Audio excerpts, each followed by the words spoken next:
Let's face it, life gets busy. If you're like me and you are of a certain age, you have less time than you had before. And so you might have a 9 to 5, you might have a family or whatever, but whatever those responsibilities are, they really minimize your chance of practicing effectively. You might even hate practicing. So if you do, I'm going to show you how you can turn small chunks of time into effective practice sessions. And we're getting started right now. Hey, welcome to another video. If we haven't met yet, my name is Ted and I talk bass. This channel is all about tips and insights for what I like to call the blue collar bass player. That's people that maybe like yourself, you don't necessarily want to be the next Marcus Miller, but you want to find more enjoyment out of playing the bass guitar, whether that's with friends, just playing along with your favorite records at church, things like that. And so in this video,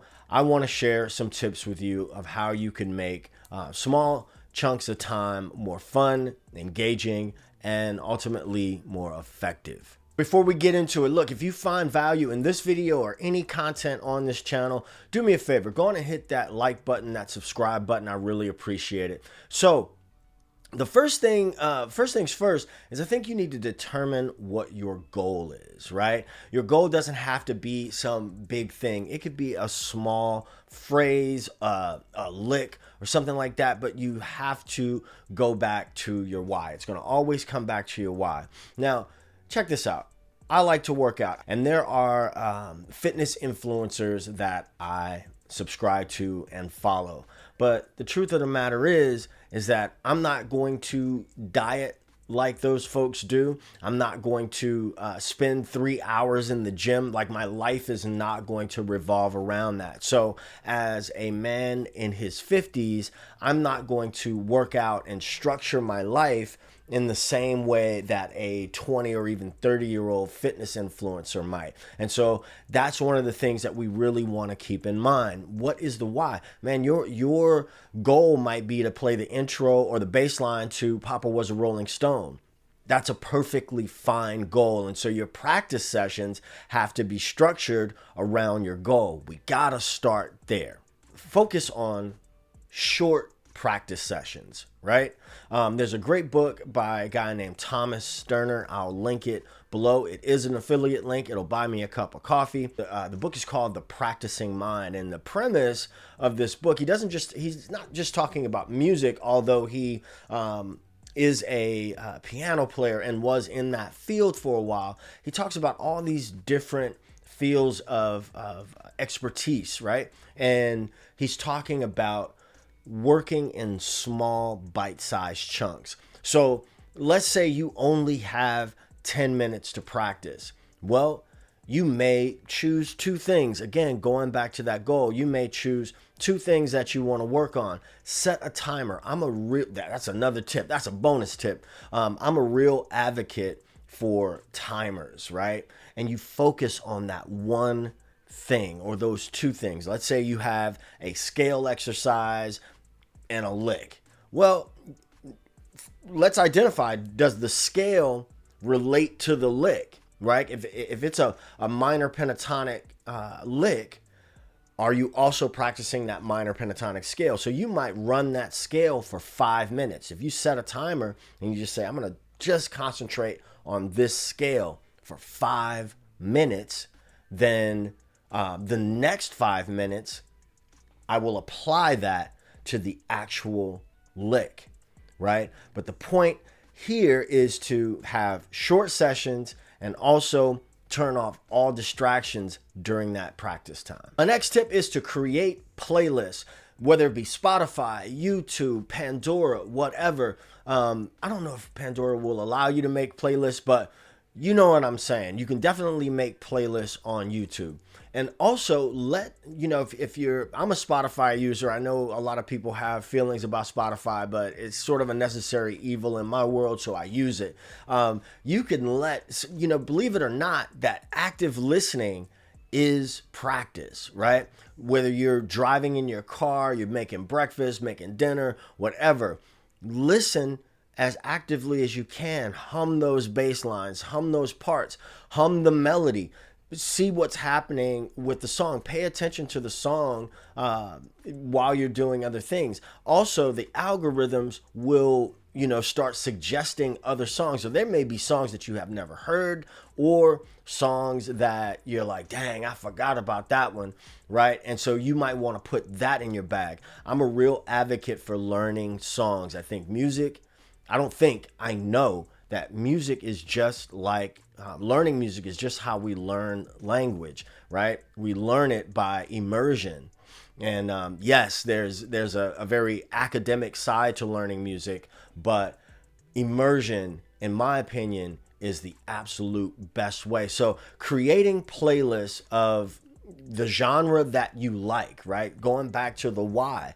What is the genre that you like, right? You may not find the value in learning walking bass lines. I mean, I know that there's value in it. I think that there's value in it, but that might not be something that you want to do. Going back to what I said about fitness influencers, right? You may not practice like me because your goals aren't the same. I'm a musician. I play all the time, and I play in various scenarios. So reading music is an important skill for me to have as a professional musician, right? It may be something that you want to do, but is it something that you need to do? Not necessarily, right? But in all of that, one of the aspects of my practice is actually listening, because immersion comes from here, gets into here, gets into here, ultimately gets right there. Leverage the technology. Listen, I wish some of this stuff was around when I was coming up. I really, really do. And so I'm going to tell you some of my favorite tools to use. There are no affiliate links associated with these, but I will link them down below. Some of them I'm sure you've heard of before. The first one is iReal Pro. It's a play along software that, admittedly the tracks aren't the most inspiring things in the world, but they're constantly improving. And I tell you, it is one of the best tools that I have personally used in the last decade. The next one is, there are two. There's Moises and Transcribe. Now, I did a video kind of comparing and contrasting these two software platforms that I'll link up here, but they both allow you to slow down tracks and loop sections, and but Moises will let you separate tracks using AI. And so again, that video, I'll link that video here so that you can check out that one and see which one might be better for you. The next one is a metronome app called Tempo by Frozen Ape. It's a fairly simple, there's no cost to it. There's no subscription. Really simple metronome, really fun to use, and it's right there on your phone. I'm an iOS user. I'm pretty sure that it's on Android as well, but that's one of my favorite, that is my favorite metronome app. So check out any one of those things. Don't be afraid to leverage the technology. I tell you, I wish the stuff was around when I was just learning how to play bass. It shouldn't become a crutch. You want to use the technology as a tool. And I think those, the ones that I mentioned, are really awesome tools to use. A next tip is to incorporate your practice into other activities. So yes, there's a time for actual focused practice where you have no distractions whatsoever. But sometimes, let's go back to that pentatonic lick that I was talking about earlier. Let's say you have that lick and you sort of got it down to where it's close to being muscle memory, and you want to sit down while you're watching a movie or something like that and play along. You're making dinner. You might want to, while you got a pot boiling, sit down for a few minutes and say, well, I'm gonna just work on this little piece of whatever the thing is, right? This passage or this lick or whatever, right? I can remember watching, watching television and when I was really trying to get the thump thing down. And sometimes I would watch, the sitcoms, Good Times or whatever. Back in those days, a sitcom was just about 30 minutes long. And so if you're concentrating on that one thing, you've kind of, we used to say, kill two birds with one stone. I think they say something else. I'm an old guy, so that's what I say. Hope I didn't offend anybody with that, but you know what I'm saying. So the time you have with your any time that you have your hands on the instrument is a good thing. My last tip is to focus on the music that you like. Listen, there's a lot of music in this world. You ain't gonna learn it all, right? I'm not gonna learn it all.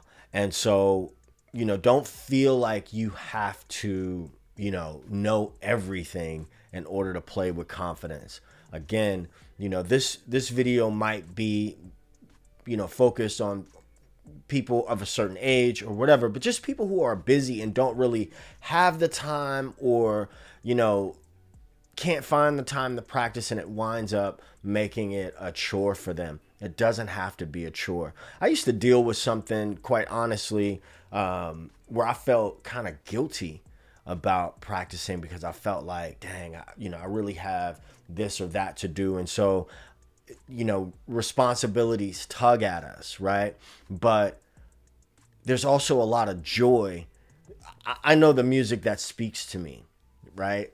And I think you do as well. Focus on that. If country is your thing, do it. If hip hop is your thing, do it. If EDM is your thing, do it. If smooth jazz is your thing, do it. But you will find more happiness, more fulfillment, more enjoyment out of the instrument that is the electric bass guitar if you spend more time indulging and practicing the things that you really like. Now, yes, there are times when it's going to suck, right? That's just a part of it, right? You have to dare to suck. You have to be willing to sound bad. That's okay, right? But when you have those small bursts of time, man, why not spend that time on the music that you love? Going right back to number one. What's the why? What's the goal?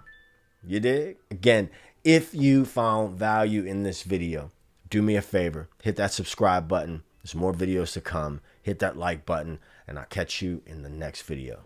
Peace. Two fingers.